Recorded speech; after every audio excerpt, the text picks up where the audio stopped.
Welcome back to the 411 on Wrestling Podcast. I'm your host, Blake Lovell, back with thoughts on WWE Survivor Series and then some thoughts on Vince McMahon's golden egg. And those are four words, I guess, I did not expect to be putting together on a wrestling podcast in 2021, but here we are. And let's first jump into Survivor Series, which I know by now lots of people have either seen or kind of looked at the feedback on the show, and I wanted to wait, quite honestly, to see how the Vince McMahon egg mystery played out. And now that we know that, we can talk a little bit more about Survivor Series itself. Again, since I know most people have probably either watched the show, read about it, kind of know what happened at this point since Raw has already taken place. But let's just discuss some of the bigger takeaways from it. Of course, it started with the pre-show match, Shinsuke Nakamura winning by DQ against Damian Priest.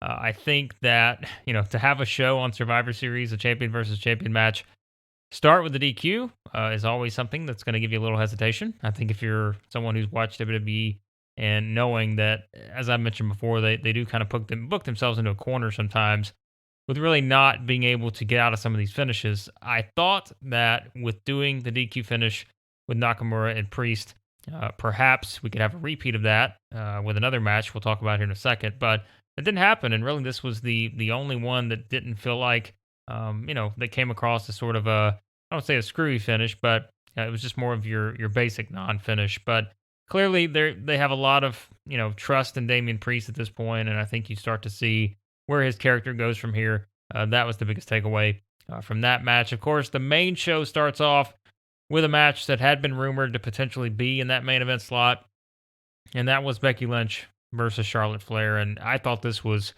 one of the better matches, I think, in WWE this year. And maybe, to some people that's overrating it, but this one went, about 18, 19 minutes, and I thought this was exactly what it needed to be. Again, I'm not saying it's going to be the match of the year in WWE, but this was presented as two people who did not like each other, and we know sort of the animosity behind the scenes and everything that kind of happened with that segment on SmackDown. And really, I thought both were excellent in their media tour leading up to Survivor Series.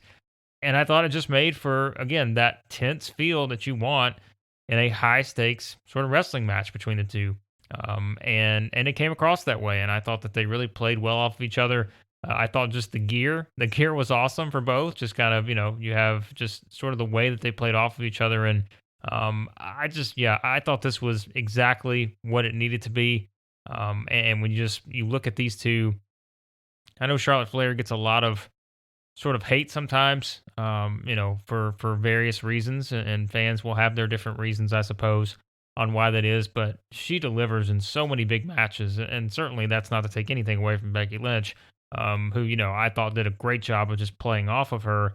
And we said this, with Becky and her character, she's almost had to play two different characters in the build to Survivor Series, with sort of the bully going up against Liv Morgan, but then kind of playing the hero against Charlotte Flair. And, it's Becky beating Charlotte at her own game here. And then, of course, on the next night, Becky goes back to trying to make the fans boo her. That's just going to be a hard thing to do, I think, especially when you saw the emotion involved in this match. And really that post-match, I guess backstage exclusive or whatever they did, I thought, again, it was excellent. It just kind of showed the emotions with Becky, and she seemed like a full-on babyface after that match. But the next night, that changes with their approach. But this was, to me, this was the best thing on the show, without question. I particularly did not think it was that close.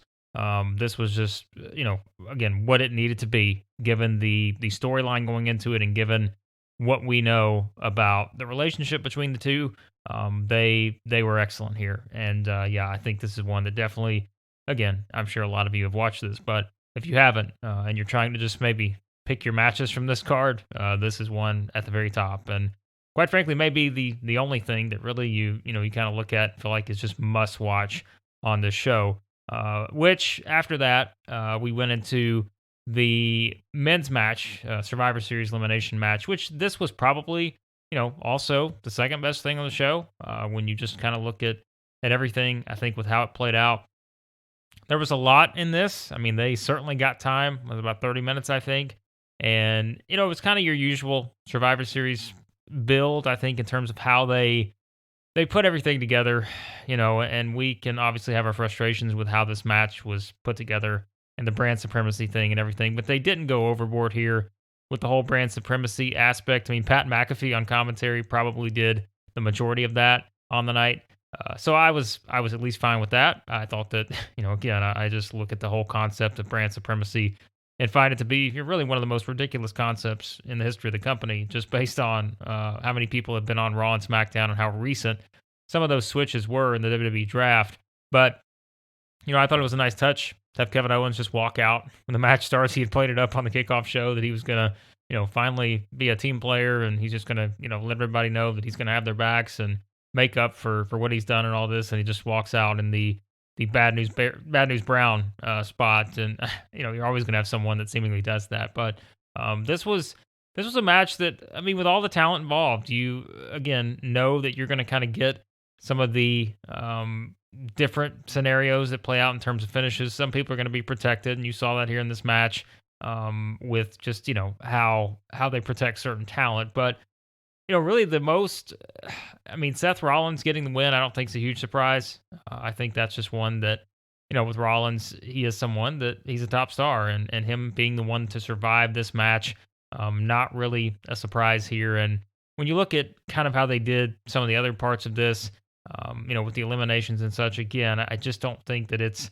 really that surprising. I mean, we know kind of with Lashley and McIntyre, they were kind of in those protected spots of, we don't want to beat these guys, but we don't necessarily either want them to be the sole survivors here either. So we're just going to do, how they did with that. And I mean, really the biggest thing I thought stood out in this match was Jeff Hardy in terms of just his overness. I mean, my goodness, the crowd was really into this with Jeff Hardy, and maybe, that does lead to him being the person to challenge Reigns next, heading into the day one pay-per-view in the 1st of January, perhaps. I think that's a logical scenario, because then you've got the Rumble after that, then you start your road to WrestleMania.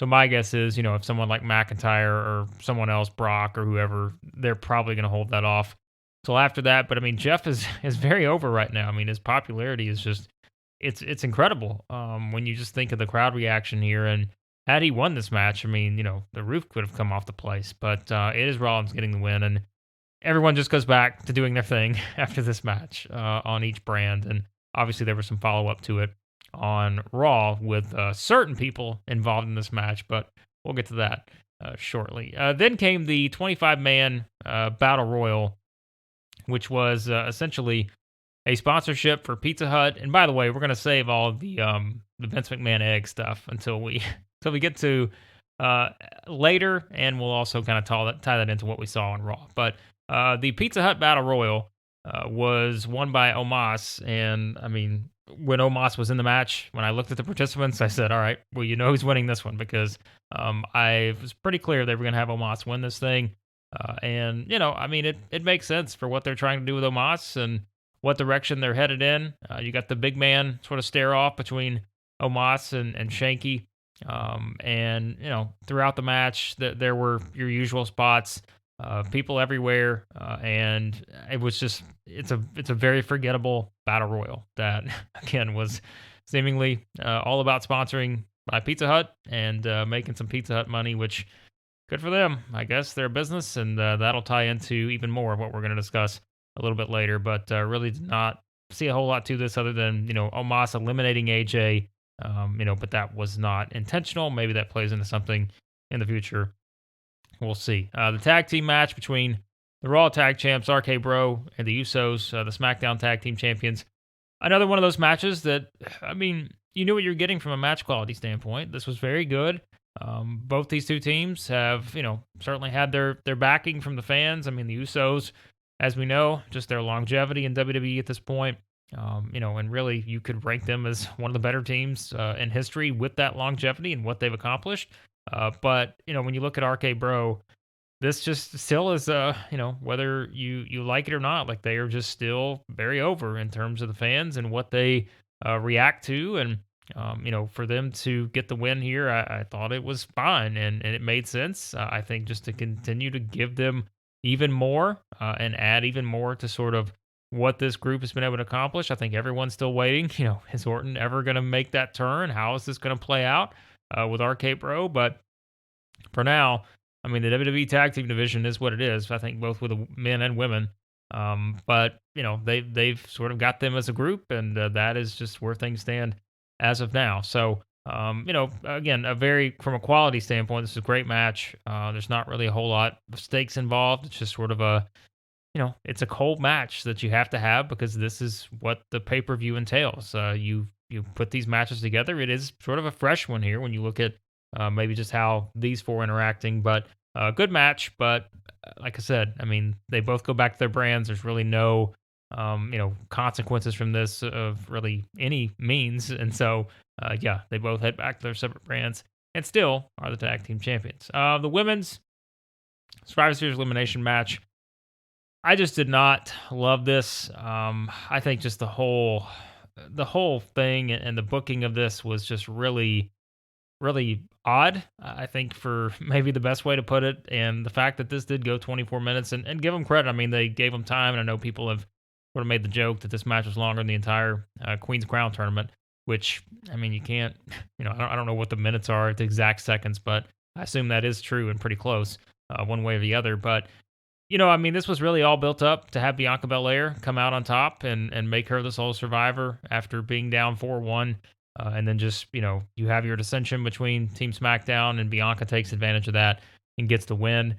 Even though, she does overcome the odds here of 4-1, it's still, to me, just feel, and this may just be a personal observation on my part, and many people may feel different, but I still think back to the SummerSlam scenario with Becky and Bianca and how that played out, and I still just don't think that that has done a whole lot of good for Bianca. And maybe this was sort of that makeup spot where it's like, all right, we know what happened at SummerSlam, we're gonna make up for it here. You're just gonna run through the entire SmackDown side, pretty much everyone, not 4 of the 5.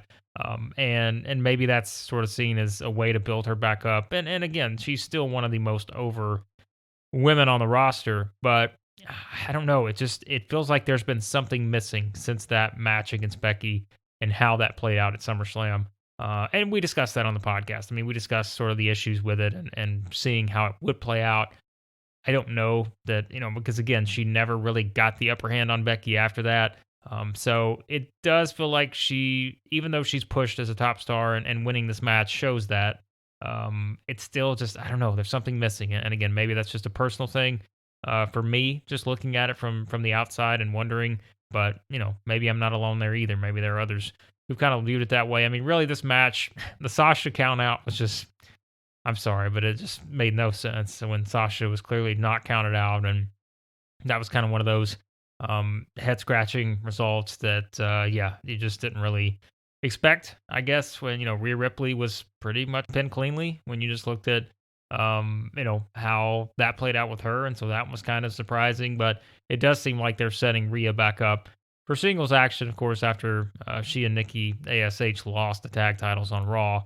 So there's clearly, setting that back up to get Rhea ready for a big match against likely Becky at some point, you would think, whether that's the Royal Rumble, whether that's eventually, at a WrestleMania, who knows? But that does seem like something that's a possibility down the road. For Liv Morgan here, it just felt like Liv Morgan just really just getting eliminated kind of in the match. And she's the next big challenger for Becky. And I don't know if this did a whole lot for her to kind of get her set up for that spot either. So I think that was a little disappointing probably for me. Really it didn't, there was not a whole lot to this, but Toni Storm I thought looked good. I thought that, it depends on, are they going to use her? Like, that's just one of the things. I mean, she got a good reaction. I thought she looked good in the ring. But are they going to use her, or does this just become, we had to put all these people in this match, and now once you go back to your separate brands, you're kind of slotted back where you're slotted. And we'll see with Toni Storm, because I think she's got a lot of potential, and I know everyone's kind of talked about that since she was called up in July or whatever. It just has not really been put in a whole lot of spots to have that opportunity. So we'll see if that's the case with her. And then to the main event, which was Big E versus Roman Reigns, the champion versus champion match. I mean, this is another one that, I said going into it, we did our 4-1 Wrestling Fact or Fiction article on the site, and I said I thought this would be something that you would have some sort of shenanigans. I mean, I thought that it would not be a clean win for Reigns here. I didn't know exactly what that would do for Reigns.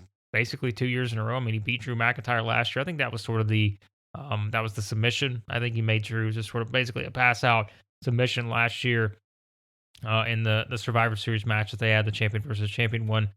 With this one, I was a little surprised that it was as clean as it was to have Reigns just beat Big E. And I mean, I think the match was fine, but I don't think the match by any means was great. I don't think it was probably one you're going to remember very much. When you compare it to some of the other main events, perhaps even this year.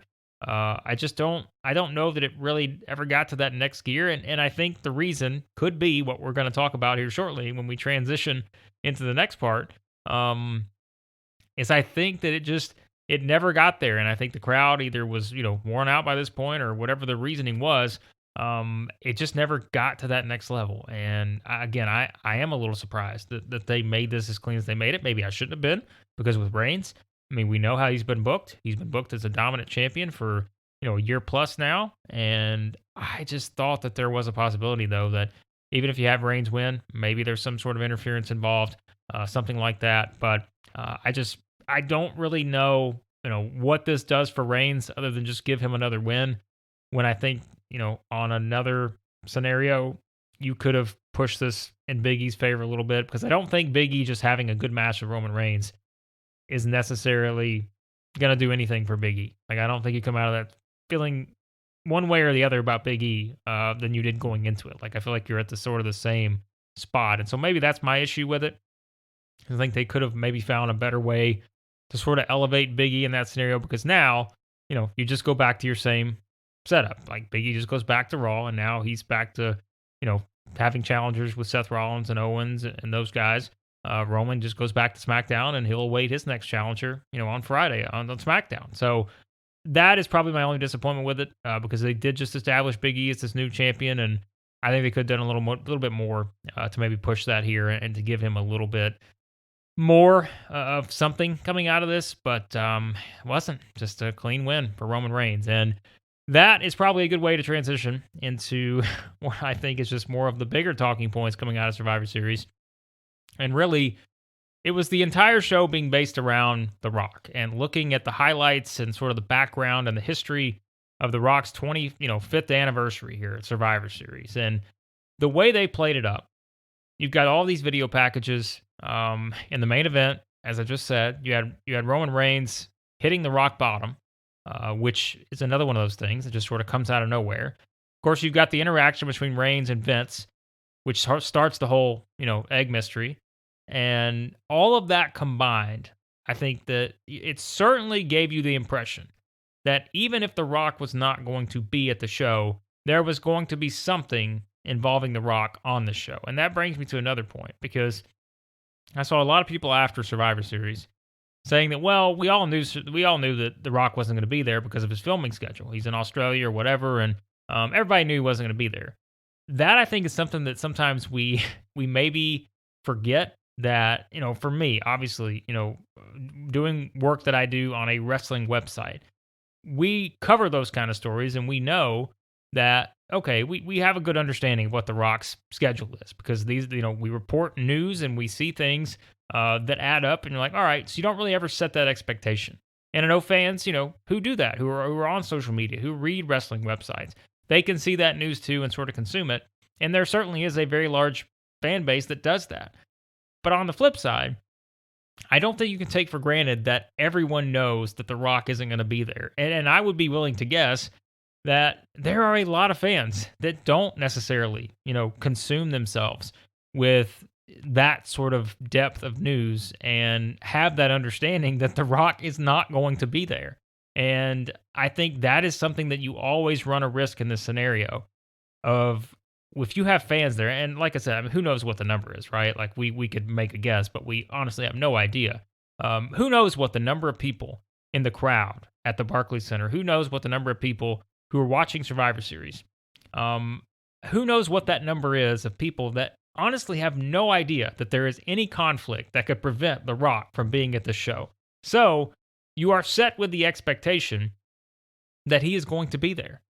And once you get to the end of the show, because you do have Roman Reigns and Big E, and I know there was a lot of reports about the match kind of swapping the order of the matches. So initially, perhaps the thought was that you were going to put Reigns and Big E on first with the idea, and this was one of the reports I saw out there. I think it was, I don't remember. I don't want to say it because I don't want to get it wrong, but I know there was a report out there about sort of the swap of the match where you would have put Roman and Big E on first, Charlotte and Becky on last, with the thought that if you put Roman and Big E on first, you essentially get it out of the way, and everyone sort of knows that you're probably not getting The Rock. But because you use the entire show to build it up and build up that anticipation, you get to the end of the show, I think most of the people are probably sitting there thinking, okay, like this guy's going to be here at some point. Or if not, like maybe you get a video. I think that was a risk that you run, but here's the deal. Like the deal is that there was a deal, of course, with the whole Red Notice thing. And, that whole scenario, I mean, clearly there was some sort of, financial incentive for WWE to push some of the stuff, obviously involving the Red Notice stuff. But, they also take it a step further with everything that kind of comes along with that, right? And of course, it was just in the opening video package. You knew from the beginning, like there was going to be elements of that being pushed on the show, and certainly there were, again, financial reasons for doing so. But I just think it runs such a big risk, especially at a place like the Barclays Center, where you probably do have a lot of fans in attendance that, do maybe have, that kind of understanding. You have more of your hardcore fan base maybe that travels for a show like this. And maybe you compare it to, recent years, that number is a little bit different, just based on the popularity of the company. Who knows? And I think that's something, too, that can be questioned. But it was a big risk, I think, to do that and know by the end, there were people, again, who probably had no idea that there was any sort of conflict with the Rock's schedule. You're basically set up to believe that he's going to be on the show. And I think that's what, not just this scenario, but I think in a lot of different scenarios, I sometimes have to keep that in mind and remember that, oh, wait, just because I know this is the case, there is probably a large amount of people who don't necessarily know that and don't, consume themselves with as much news or backstage insight, and feel like that, everything's going to happen. Like there were probably a lot of people that were disappointed that The Rock was not there. And I think that in hindsight, it is weird to think of putting Roman Reigns versus Big E or champion versus champion match on first on the show. But to be honest, in hindsight, the best match was the first match on this card, and that was Becky Lynch versus Charlotte Flair.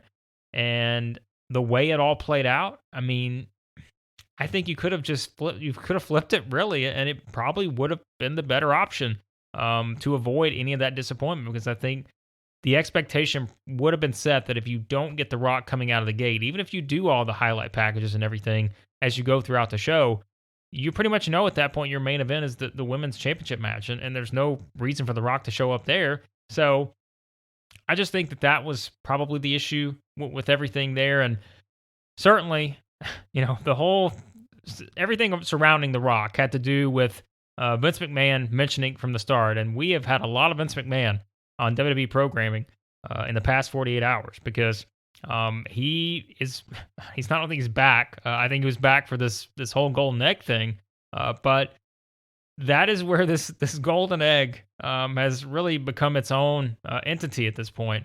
Of course, the whole scenario of someone stealing the egg at Survivor Series, and Vince talking about how The Rock gave it to him and all this other stuff.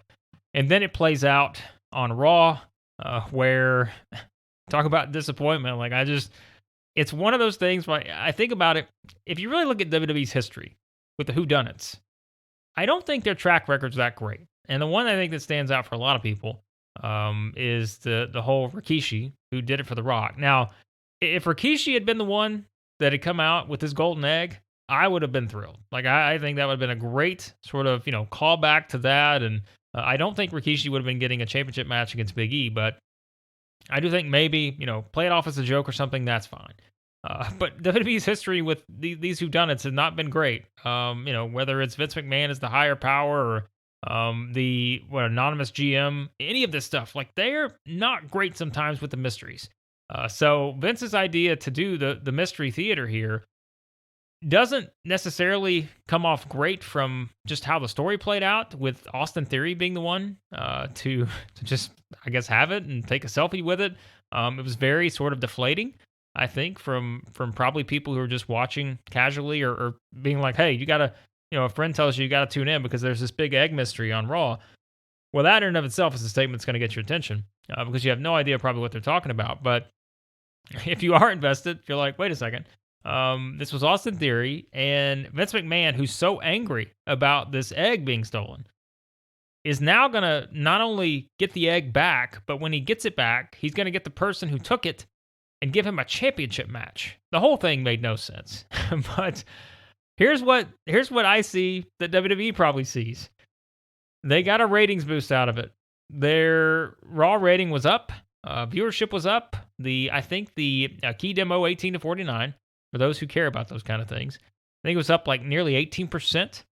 So what does that mean? Are we going to get more Vince McMahon egg mysteries moving forward? Are we going to get more Vince McMahon mysteries moving forward? I mean, I don't know what this is going to do, but I think Vince McMahon is such a fascinating figure that this whole egg mystery to me was like an experiment, because every time it seems like they put Vince McMahon on television, and especially if it's sort of a scheduled appearance, the way that it was, like you knew Vince McMahon was going to be on Raw because they told you so on Survivor Series. Vince McMahon is such a fascinating figure. And I think there are a lot of people that if they announce one night that Vince McMahon's going to come out and eat a steak, with ketchup or whatever it is he does, in the middle of the ring on Raw, I think you would have a lot of people who maybe don't watch Raw normally would tune in for that, because I think Vince McMahon is just such a unique figure, not just in WWE world, but in like business, in everything. Like he is just such this, I guess the best, like mysterious figure. Like there's a lot of things that you just look at Vince, and again, he's Vince McMahon, and I don't know if this is a good precedent moving forward, because the ratings did go up, and I would not be shocked at all if we start to get some sort of, I don't know, some kind of mystery, treasures, like all sorts of stuff moving forward, because that is part of the, I think, what is it, Eric Bischoff always talks about, sort of the episodic nature of television and what he tried to do with Nitro, and so kind of build in a reason to get people to come back the following week. And WWE does that now, but not to the extent of kind of having one of these elements that isn't necessarily wrestling related, by having this big egg chase, which you had all these people running around in the back looking for this egg. It felt like the egg, I said it on Twitter, was the 24/7 title. Just a wild, wild scene on Raw with this egg mystery. But like I said, it boosted a rating. I have no idea what this means for WWE moving forward. And it was also, the fallout of a big pay-per-view. So that, is probably for the, kind of a normal thing anyways for them to have a boost in viewership. But the fact that they really did this with this egg, and it became, it kind of took over social media. I mean, it got people talking, and I mean, we're talking about it, right? Like we spent 10 minutes talking about this egg, and that is not something that I thought that we would be doing coming out of a wrestling Survivor Series pay-per-view. But WWE is a media entity at this point. They say it all the time. They are sports entertainment. This is not necessarily the professional wrestling. There are probably a lot of people, whether you're a fan of the 80s, 90s, early 2000s, whatever, it's much different. And it is clear, whether it's the NXT rebrand, whether it's all these WWE releases, or whether it's Vince McMahon's egg, there are just a lot of changes that are simply taking place in WWE right now. And this is a company that looks much different than it used to. And so I can't say anything surprises me anymore. Maybe Vince McMahon returns to television on a regular basis because they see that there's a ratings boost. But I don't know. I think that this is just something coming out of Survivor Series.